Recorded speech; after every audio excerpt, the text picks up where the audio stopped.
प्राचीन काल में सत्यव्रत नाम के एक राजा राज करते थे। वह प्रतिदिन पूजा पाठ किया करते थे। उनके पास किसी भी चीज की कमी नहीं थी। वह धन दौलत से लेकर हर प्रकार की सुविधा से समृद्ध थे। हालांकि इसके बावजूद भी राजा की एक अभिलाषा थी जिसे वह पूर्ण की चाह रखते थे। दरअसल राजा सत्यव्रत को किसी प्रकार से स्वर्गलोक जाने की इच्छा थी।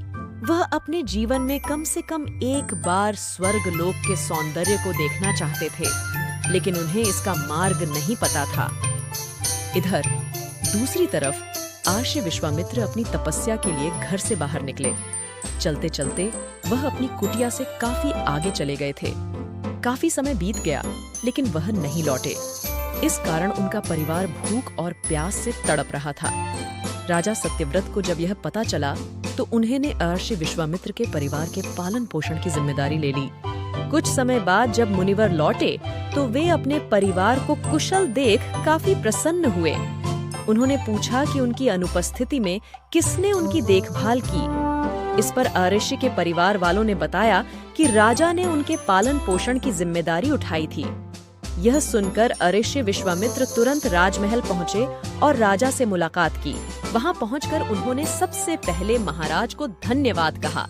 इस पर राजा ने आर्षि से अपनी इच्छा पूर्ण होने का आशीर्वाद मांगा। राजा की बात सुनकर आर्षि विश्वामित्र ने कहा, बोलिए महाराज, आपको क्या वरदान चाहिए? तब महाराज ने कहा, हे मुनि, मुझे एक बार स्वर्गलोक के दर्शन करने हैं। कृपया करके मुझे वहां जाने का वरदान दें। राजा की प्रार्थना सुनकर आर्षि विश्वामित्र ने एक ऐसा रास्ता बनाया जो स्वर्गलोक की ओर जाता था।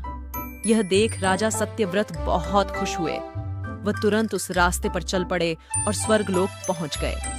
यहाँ पहुंचते ही इंद्रदेव ने उन्हें नीचे धक्का दे दिया, जिसके कारण वो सीधे धरती पर जा गिरे। राजा ने सत्यव्रत ने तुरंत सारी घटना आर्षि विश्वामित्र बताई। राजा की बात सुनकर आर्षि विश्वामित्र गुस्से से आग बबूला हो उठे। उन्होंने तुरंत सभी देवताओं से इस बारे में बात की और इस समस्या का हल निकाला, जिसके बाद राजा के लिए एक नया स्वर्गलोक बनाया गया। नए स्वर्गलोक को पृथ्वी और देवताओं के स्वर्गलोक के बीचों बीच स्थापित किया गया था ताकि किसी को परेशानी न हो। नए स्वर्गलोक से राजा सत्यव्रत तो बहुत खुश हुए, लेकिन विश्वामित्र को एक चिंता लगातार सता रही थी। उन्हें डर था कि नया स्वर्गलोक कहीं जोरदार हवा के कारण गिर न पड़े। अगर ऐसा होगा तो राजा सत्यव्रत दोबारा से धरती पर जा गिरेंगे। काफी सोच विचार के बाद आर्षि विश्वामित्र को एक उपाय सूझा। उन्होंने नए स्वर्गलोक के नीचे एक बहुत लंबा खंभा लगा दिया ताकि उसे सहारा मिल सके। ऐसी मान्यता है कि नए स्वर्गलोक के नीचे लगाया गया खंभा एक विशाल पेड़ के तने के रूप में बदल गया। यही नहीं, कुछ समय पश्चात जब राजा सत्यव्रत की मृत्यु हुई तो उनका सिर एक फल में तब्दील हो गया।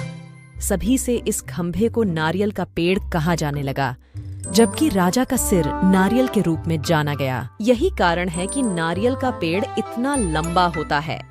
कहानी से सीख।